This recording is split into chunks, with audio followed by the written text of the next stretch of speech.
would like to have Mr. Burke come up if that's permissible. Mr. Burks, are you out there? Come on. We're going to get a brief comment, I hope. Or maybe there's going to be a question for Senator Hudson, I guess. Tell us who you are and you're recognized, sir. Yes, good afternoon. I'm Aaron Burks, the president of Arkansas Development Finance Authority. Mr. Burke, you have met with the rating agencies?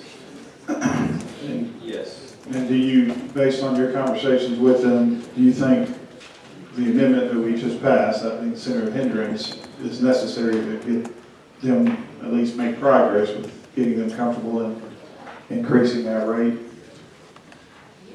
The ratings agencies, yes, we did. We met with Standard & Poor's or S&P Global Ratings here last year, and met with them for 2 days and had a lot of lengthy discussion about the criteria. The governor had stated his goal of getting our credit rating improved, and so that's what we've been working to do. One of the items, there are a number of factors obviously that influence the credit rating, the bond rating. Some of those are very difficult for us to change. The economy is the biggest one. It's very difficult for us to change. That has to do with primarily our gross state product and our per capita personal income.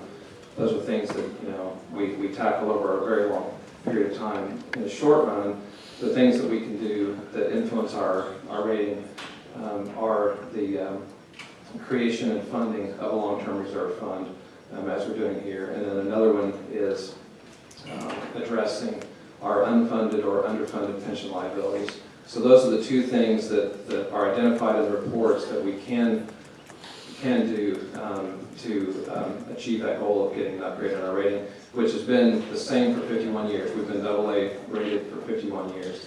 And I'll try to answer your question now. I think that to have a formal rainy day fund is what they're looking for. We do have unrestricted reserves that are technically available, but they do not include that in their assessment of a formal rainy day fund. They do want a formal rainy day fund.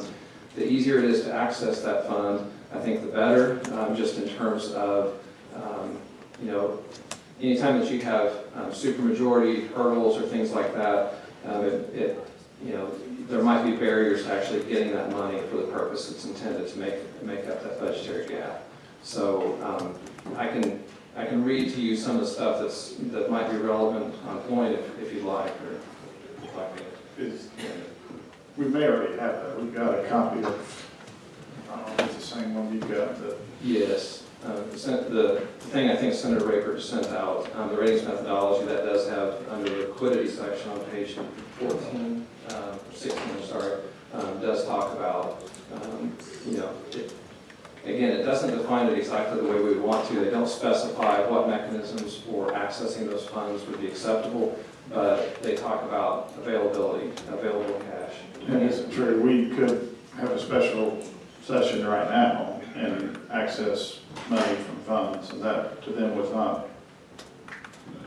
not sufficient. Is that correct? That's true. Yes. Thank you, Mr. Chairman. Thank you, Senator. Chairman King, you have a question. Can I